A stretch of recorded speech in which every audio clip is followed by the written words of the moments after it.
Troy Galloway is a construction manager and consultant, commercial and residential builder, and a certified inspector for all commercial and residential buildings. And now, here is About the House with Troy Galloway. Welcome back, folks, to About the House. This is your audio university of knowledge on everything about your home, from construction to maintenance, remodeling to real estate investing. We also, through the blessing of The Answer, we have podcasts so as that you can always go back and check everything. We have so much information that you're not going to get everything at one time. So I recommend that you get a pen and paper, make notes. If you don't hear it on the podcast, come back over here and ask us. Any questions that you have. This is a awesome opportunity. Every week we have a different trade or a product we're trying to educate people on. And today we got both product and trade. This is one show I'm just really excited about. You're really going to love. Hey, this is Troy Galloway. I am your humble host. I'm the owner of Galloway Building Services. Just like this show, we're one of a kind. There isn't another company that provides the unique services we do for people every day throughout the Midwest. We help people with construction consulting. If you have any questions whether your job is being done right, you give us a call. We do new construction inspections. That's new homes and or remodeling. Construction and residential inspections. So if you're buying or selling a building and you want to make sure you know what you're getting, please, that's what you do. You give us a call. We also do construction conflict resolution, expert witnessing if it comes down to any litigation work. And what does that mean? Is we hope that never happens, but say you just got, a little bit of conflict and things ain't not coming your way, or the contractor's not working with you, or you're the contractor and the customer's not working with you, you give us a call. We've been doing this for over 42 years now, and our motto is that we make sure you're getting what you paid for. You're not getting ripped off and the job is being done right. Hey, before we move on, I want to give special thanks out here to one of our premier sponsors, J&H Properties, real estate broker agents. Every week I talk about these folks. They've been our sponsors since the very beginning of the show, and I'm very grateful for them. And I get calls all the time from you folks out there and people on our Facebook page and come to our webpage to just literally brag about how great they are. They literally take their time. They never rush you. They don't push you off into somebody else. Once you start working with them, one of their agents, you will be with them all the way to the end. So you're not just working with an agent, you're working with a friend. Give them a call, J&H Properties, 314-602-4835. That's 314-602-4835. Now, I want to jump right in here, and I'm really excited about this guest here. This is a good friend of mine, Travis Boyer, the Moldman. Now, mold is one of these things here in the Midwest that we have a lot of, and we have a lot of misinformation. And we also have some information that maybe needs to be clarified. We have an expert here today. Travis, introduce yourself. Tell us a little bit about your company and how long you've been doing this. Hi, Troy. Thank you very much for having me on today. I'm excited as well. My name's Travis Boyer. I'm the general manager for Moldman St. Louis. Moldman is founded in 2006 by a couple of guys in Chicago. They still currently run the location up there. I head up the St. Louis, Missouri location. So between the two offices, we cover all of Missouri, Illinois, and a couple of surrounding states. Well, that's awesome. So what brought you into this industry other than what a great need? What got me into it, I was doing rentals and rehab properties and had some issues myself. And this is when it comes to mold remediation, it's the Wild West out there. There's not a lot of laws. There's no governing by the EPA. So it's kind of you have to really do your due diligence when you're selecting people to come into your home to do this type of work. Now, you're saying this how you do, well, we're going to get into everything that you do in a little bit further. But let's start with, I think, the most logical question. What is mold?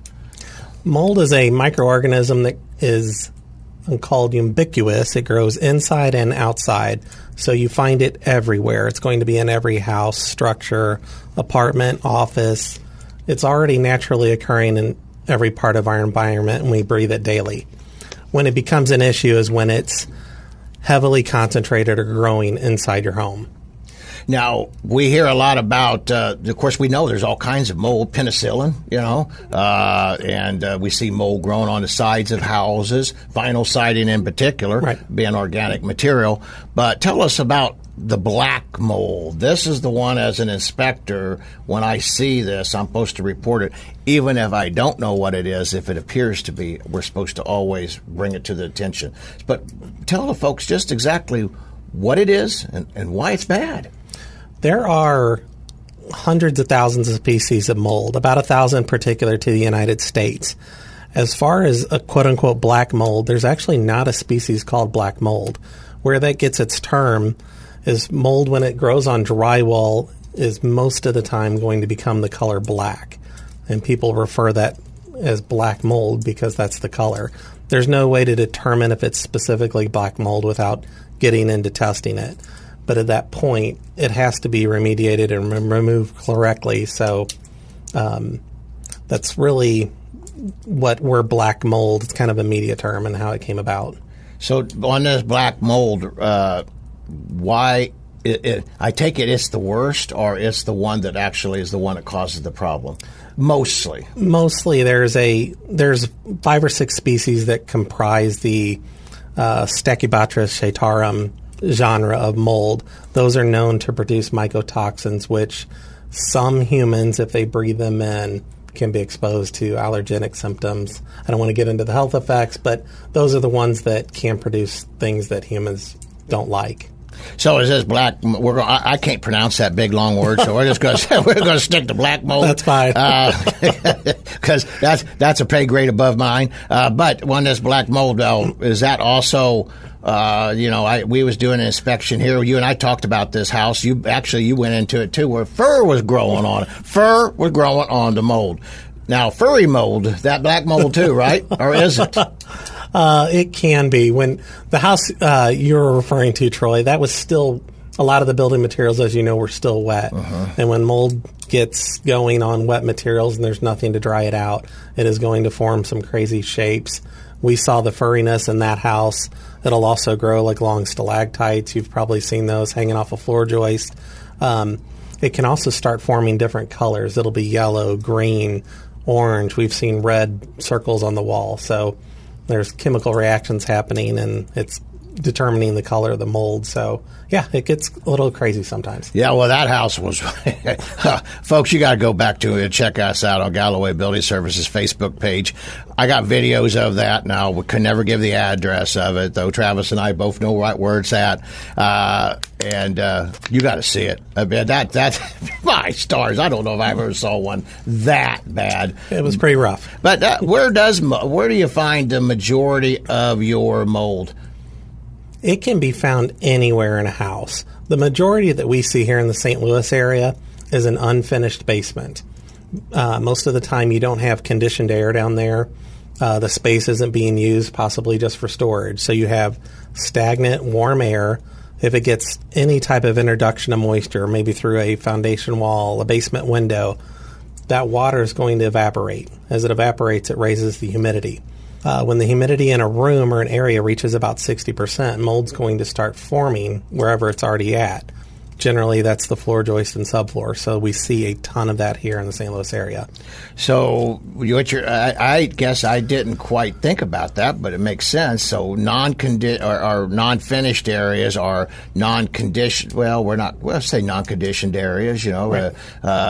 In a basement would not technically be, but it would be. So so when we live in there and we got heaters and fans and air conditioners, that all helps.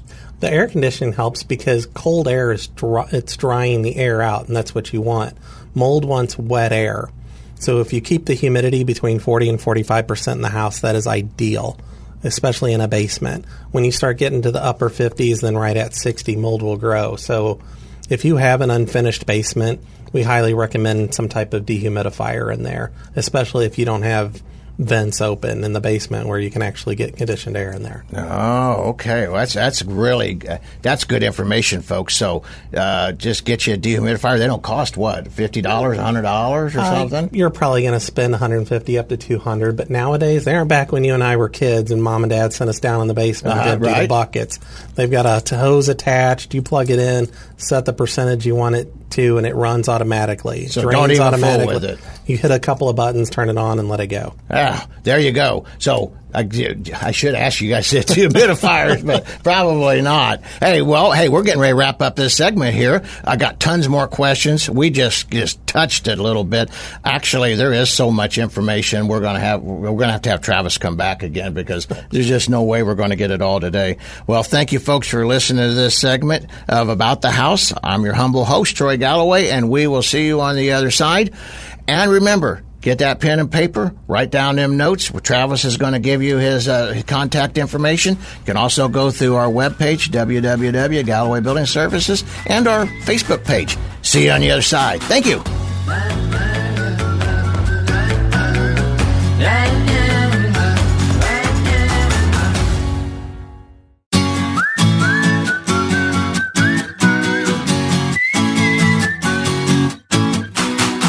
Troy Galloway is a construction manager and consultant, commercial and residential builder, and a certified inspector for all commercial and residential buildings. And now, here is About the House with Troy Galloway. Welcome back, folks, to About the House. This is your humble host, Troy Galloway, owner of Galloway Building Services. We are a certified construction inspection company. We also do inspections for anybody who are buying and selling a home. So give us a call if you ever have any kind of issues or you want to buy a home, and make sure you're getting a good deal, or you know what deal you're getting. Hey, we're getting back up here with Travis Boyer of the Moldman. We got tons of questions, and like I said, get that pen and paper out because there's a lot of questions here. So I want to talk a little bit about. We talked briefly about it during the intermission here, but dormant mold. A contractor was telling me several years ago he had a project that what they was working on, and he didn't know that there was any mold in the home. And nobody said anything. Well, when he tore the roof off to put the third level on in the summertime, it just blew up. I mean, the house not blew up physically, but the mold just went everywhere. So tell us what we could do about that. How does that phenomenon even happen? Mold is very unique and almost one of the hardest organisms to get rid of or kill. So when we're going about a removal process, you physically have to remove it. Even if you kill it with a chemical, dead mold can still cause harm and release toxins to humans. Maybe in that case, there could have been mold in the house that no one ever knew about. It was non-viable. By taking the roof off, it was either introduced to moisture through rain or through high humidity. Maybe it was hot out that day. Either of those could have set off the mold where it started growing again. And under the right conditions, it's going to grow pretty quick. So, hey, here's a good tip. Put it in your contracts. Ask them, do you know if any mold has been present? If any mold's ever been any kind of issues, put it in your contract so as that if indeed, like this person, he kind of got set up a little bit on it. The homeowner knew about it, but didn't tell him. Don't know if it was on purpose or not, but hey, put it in your contracts. So anyway, we're going to jump right over here. So a handyman or a contractors, they do this all the time. They come over here and they just paint over it, and then when the people move in, especially people that do rentals and things like that, they just don't know. I think they don't know any better, and they paint over it thinking, and it covers it temporarily. Is that a viable solution? No.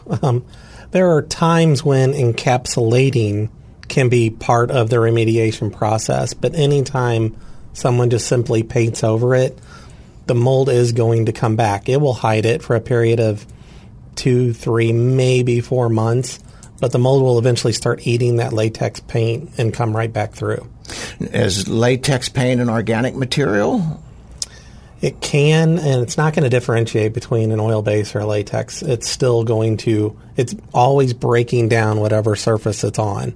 So if they're painting over it and it's on wood or if it's on drywall, it's breaking that sheet of paper on top of the gypsum. It's eating it and breaking it down. So if you put paint over the top of it, it's still going to start decomposing that. It just takes it a little bit longer. It's like putting pajamas on it. It's they're going to wear out. Yes. Yeah, yes. Right. That makes sense. But we see that almost weekly, unfortunately. Yeah. Well, now, and I have witnessed contractors doing this, and this an old wise tale, bleach. Does it really work? Because I've not seen where it has. Maybe they're not bleaching it enough. What's the deal? We could do a show on bleach. I bet. Bleach back in the 80s was actually spoken about through the EPA. Have used this on mold to get rid of it. And to this day, there's still contractors that are using 5-to-1 bleach solution on wood and materials to get rid of mold. There are several drawbacks on bleach. One, it is a lot of water. So if you're spraying bleach onto something, you're giving mold the only thing it needs to grow, which is water. The problem with bleach is, as we're sitting here, Troy, if I sprayed bleach on your shirt or the carpet in here, your shirt's still there and the carpet's still there, right? You just get a big white spot on your shirt. That's what's happening to the mold. You spray it on there and it's discoloring it, but it's not removing it from the surface. So it's still there. So it doesn't kill it. No, and what happens a lot of times, especially on drywall, it appears to visibly be gone because you've sprayed bleach on it, but you've wetted the drywall, so the roots that are in there are going to come and grow back in a couple of weeks and come into it's going to be a bigger spot than it was before, and we hear that a bunch from people where have sprayed bleach on it, it was gone, now it's back, but it's worse. What happened? Oh, gets it worse. It makes it worse. Wow. It's also a very bad chemical for your eyes. It causes damage to your retinas. The sodium hypochlorite, it can burn them if if you're spraying too much and not using proper personal protective equipment. The other drawback, and this is mostly for contractors, bleach, you cannot find anywhere that it can be used as an antimicrobial. It's a disinfectant. It's not an antimicrobial, so it's not going to kill the mold. It'll kill bacteria, but it's a very bad thing to use on porous surfaces. It puts down a film, and it cannot penetrate porous surfaces.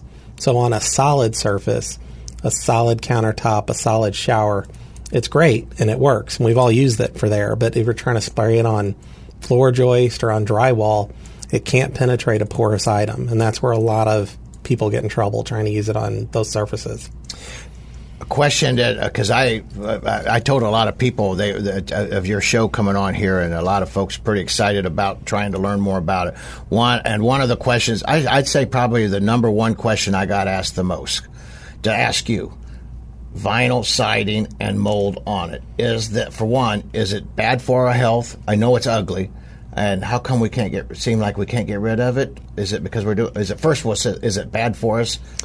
Not really. It's outside. You're breathing just as much of that as you are anytime you're outside. So you'd have to be eating it off your siding for it to be unhealthy to you. So no licking the siding. No, don't lick the siding. It's not getting into your house. It's got to go through the siding, the Tyvek, the plywood sheathing, so insulation, drywall. It's got a little bit of ways to get into the house, and it doesn't work like that. So it's not coming through the wall just because it's out there. That doesn't mean it's going to make its way through. No. What are the odds of it ever making its way through? Has it ever happened?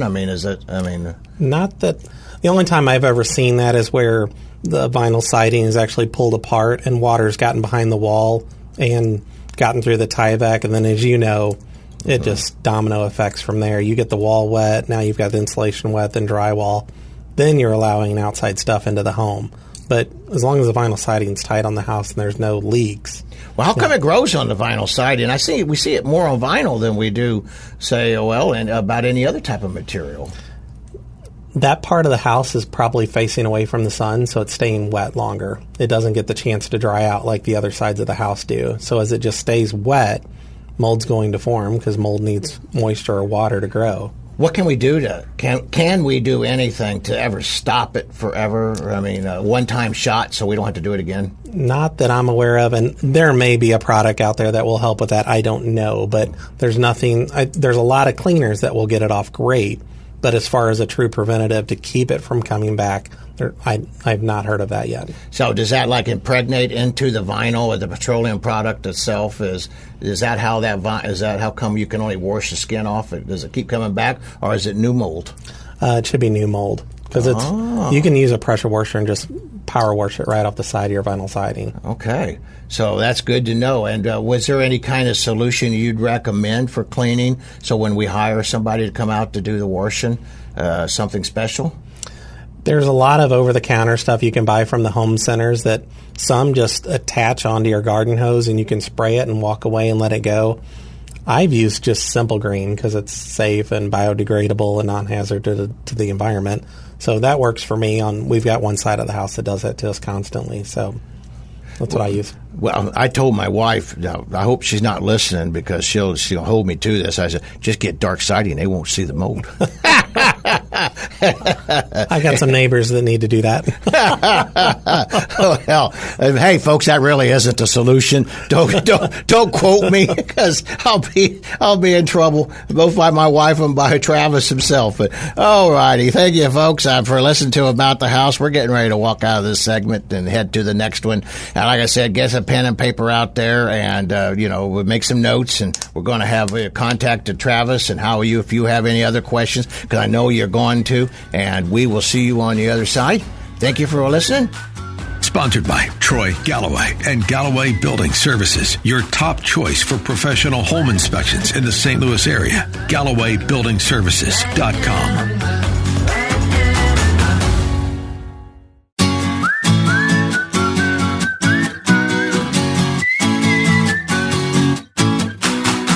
Troy Galloway is a construction manager and consultant, commercial and residential builder, and a certified inspector for all commercial and residential buildings. And now, here is About the House with Troy Galloway. Welcome back, folks, to About the House. This is your humble host, Troy Galloway. I am the owner of Galloway Building Services. We are a certified construction inspection and consulting company. Before we move on here real quick, I want to give a shout out to one of our sponsors, Classic Flooring Solutions. They are a hardwood specialist. My good friend Jacob Abraham, third generation, is the owner, and his phone number is 314-302-7222. That's 314-302-7222. Tell him you heard about him on the radio show. Check him out on the podcast. He's got a podcast, and he'll give you some special breaks. He'll make it well worth your while. Good old-fashioned way, his technology. It's called hard work and doing it the right way the first time. All righty. Well, we're jumping right back in here with Travis Boyer because we have a ton of questions here about mold, and he is the mold man. So, Travis, here, let's jump in here real quick. And what can people do to help themselves to prevent mold from forming? I know everybody loves you, but nobody wants you. Thank you. I hear that all the time. How to prevent it from forming in your home? First and foremost, if you know you have a leak, you need to get that taken care of. Whether it's a small plumbing issue, whether it's dealing with your roof, or even the foundation. I know there's a scary and a lot of people attach, it's going to be so expensive. The sooner you can take care of that leak or that particular issue, the better off, because in the long run, you're just going to add more dollars and more expense to the job if mold develops. So actually, mold is it's from now. I got to tell a real quick story here for me, and then we'll come back in here. So I went to the doctor and got my regular checkup, and the doctor told me, and I told you this story a while back, is that he said I had normal amounts of nodes in my blood or in my veins and lungs and whatnot. And I asked him what this was. He said it's mold. And he said, I must have lived in an area for a long period of time of high humidity. Well, I did. I was in the jungles of Vietnam for a long time. But he said it was normal that we all have, people in the Midwest all have a certain amount of mold growing inside of them. So actually, mold is just like everywhere. It is everywhere, outside, inside. I grew up in Herculaneum right outside Doe Run lead, so I probably have more lead in me than I do mold. So that's beating it up. But that's another subject. That's right. That's what you're right. Mold is everywhere. It's naturally occurring inside and out. So again, It probably affects 1% of the population. 99 out of 100 people are never going to ever have a symptom or show that there's any issue going on from it. I like to talk to people about, when we talk about mold, the different types of mold, which you kind of already hit on earlier. But penicillin's a mold, and penicillin saves lives. Yes. Penicillin kills people, so even, we said the big word I call black mold that I can't pronounce, we know that that's the worst, but I guess mold, I guess we get the mold count every day on the news, right? Right. And as we know, here in our humid St. Louis summers, there's been days, weeks straight on end where the mold count outside's been incredibly high. So those days, yes, you don't have your doors open, your windows open. You're bringing it in anytime you take your pets out for a walk. It's on your shoes. It attaches to your clothes. We're generally not worried about that type of mold because there's certain molds that form only from specific water intrusion and water damage that can only grow on wet, porous building materials. That's where you get into your, we'll call it black mold for you, Troy, or the Stachybotrys. That's where it likes to grow. It's very difficult for it to grow outside. So that's when you get concerned. So fix leaks, repair plumbing issues, look at your roof, don't get water in your basement, have a dehumidifier if you have any unfinished space in your home. Now, what if they have just a small area? It just come on and they just have a small area. Can they take care of it themselves? Can they remediate? That's the right word. Remediate it themselves properly. Now, I know they can do whatever they want, but properly. Yes, they can. I think the EPA advises under 10 square feet, which is generally like a 3-foot by 3-foot area. You can take care of that yourself. Why it's important on, I can just rip this wall out because it's black and I got to get rid of it. Mold is a spore, and it takes approximately 72 million for our human eyes to see them, so they're very, very tiny. The second you grab that drywall with the mold on it and you yank it off the wall, you've released all those spores into the air. Now, where are they going to go? So if you don't have proper containment and procedures and scrubbers in place, that mold's going to travel all through the house, potentially get into the HVAC system and use that as a highway to go to every room. So through our ductwork systems and through our furnace and everything. Right. So I talk to people about that because of the dust and such in there, that can mold grow on your dust.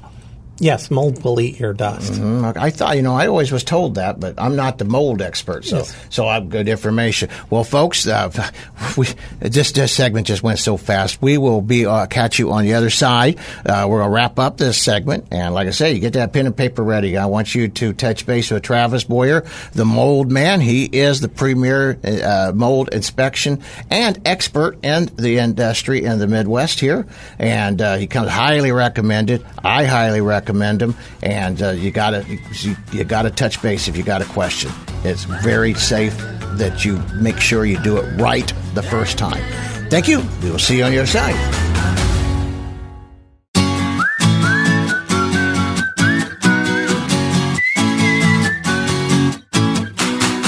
Troy Galloway is a construction manager and consultant, commercial and residential builder, and a certified inspector for all commercial and residential buildings. And now, here is About the House with Troy Galloway. Welcome back, folks, to About the House, your audio university of everything about construction on your home. This is Troy Galloway, your humble host. I am the owner of Galloway Building Services. We're a certified construction inspection and home and commercial buying and selling building inspection company. We have our awesome guest. We're getting back here with Travis Boyer, the mold man. And this is something here that we have throughout the Midwest. It's very interesting. We got a lot of misinformation. So you get a hold of Travis. He's going to give you his information how to do that. But Travis, let's jump back in here if we could, please. And because I think maybe we could expand a little bit more on can we take care of the mold ourselves? You said 10 square feet, but then you said about moving the drywall. So I'm kind of hearing two different things. Can you help us out here? Absolutely. And I think getting back to that, if it's a small area, you just take some precautions.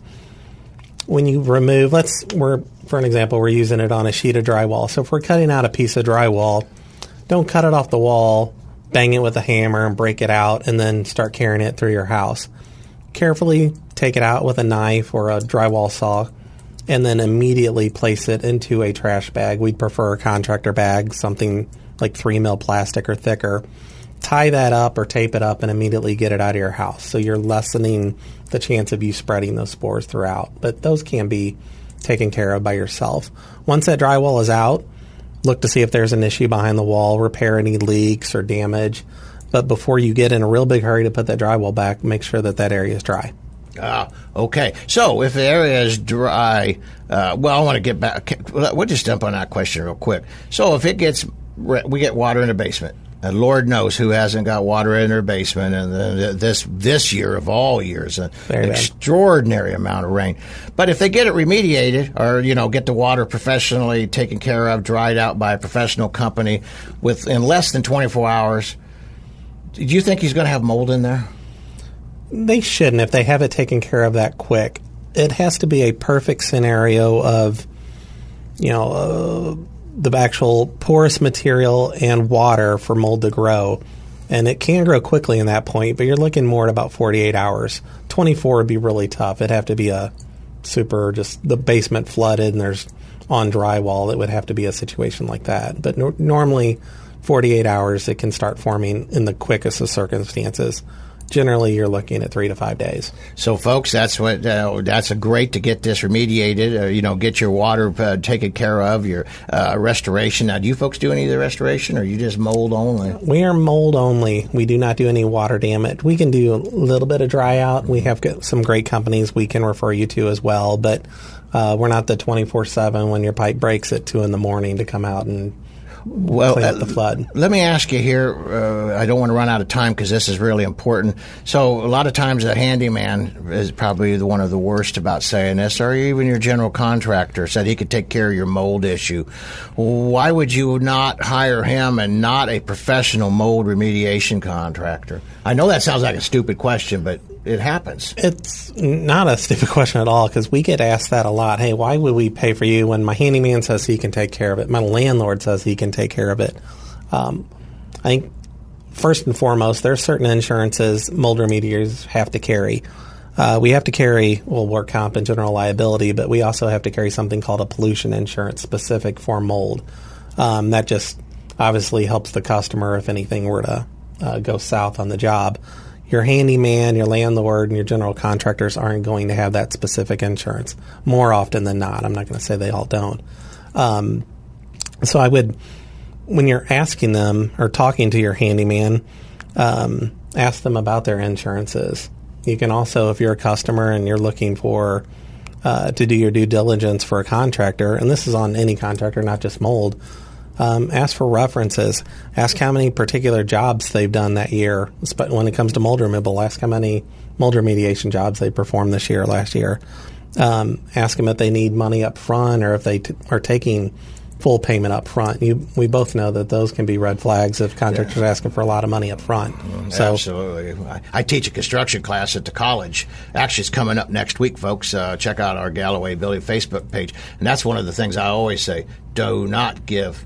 You're not there to finance your contractor, and so in your case, there you guys have. I know you have a good, fair system.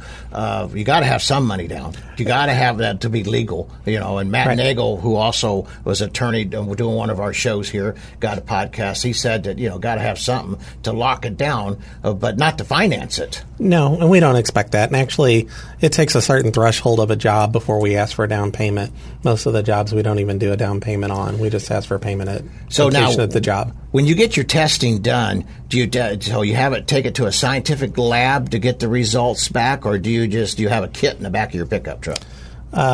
We have testing equipment that we carry around. Once we've taken the samples, they are sent to a certified laboratory where a microbiologist actually examines them under a microscope, prepares a report, and then sends that back to us. Yeah, that's important right there, because I know a lot of these handyman, they don't have either one, Right. So that's very good to know. That's another good reason to hire the professionals.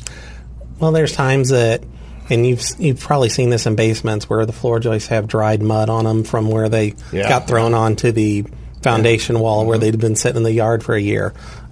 Splashes of concrete when they were pouring the foundation got on the joist. that a lot of times can have the appearance of mold, and it's really not mold. So. Ah, that's good. Oh, by the way, I have a lead for you as soon as we get out of here. Folks, sorry about that. Hey, this is, we're wrapping up this segment.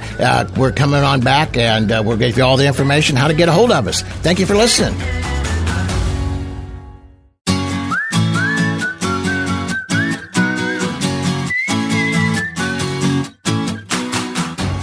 Welcome back, folks, to About the House. This is your humble host, Troy Galloway, owner of Galloway Building Services.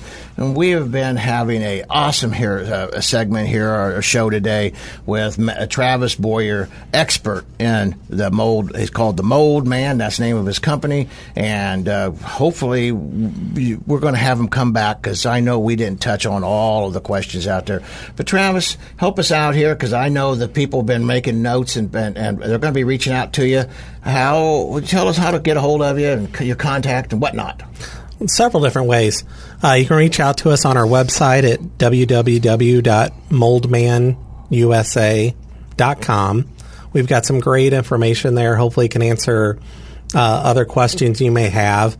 You can also contact us through there too. Or you can reach out to me through email. My email is just my first and last name, Travis Boyer at moldmanusa.com. Or you can always call us. Our office number is 314-282-9791. Or you can reach out on my cell phone at 636-734-6757. And we'd be happy to answer any questions you may have. Well, that's great to know. And also, too, I'm going to be putting this out there on our Facebook page and on our web page, too. So as at the podcast also, and I'm going to send you the podcast, because just like I said, there's just so much. And the time just flies, don't it? Yes, it does. It's amazing how fast this goes. Oh, well, and even on mold, which is, you would think, how boring can that be? Right. But it's really not. Well, folks, thank you for listening to About the House. And I do want to give a shout out to one of our sponsors here, J&H Property. They are a real estate broker and agent company. We hear a lot of great reviews. People really rave highly about them. Give them a call, 314-602-4835. And I also want to give a shout out to Classic Flooring Solutions hardwood specialist Jacob Abraham. He's the owner of the company. That number is 314-302-7222. And I will give us a call if you ever have any kind of construction issues, or if you have buying or selling a home and you need to get an inspection, give us a call. Before we wrap this all up here, first I want to say thank you to Travis for coming in here today. And I always love to give Joey, our producer, kudos. This guy here, this show could not be happening without the high skill level of this young man, and how he takes good care of us old guys. So we appreciate him greatly.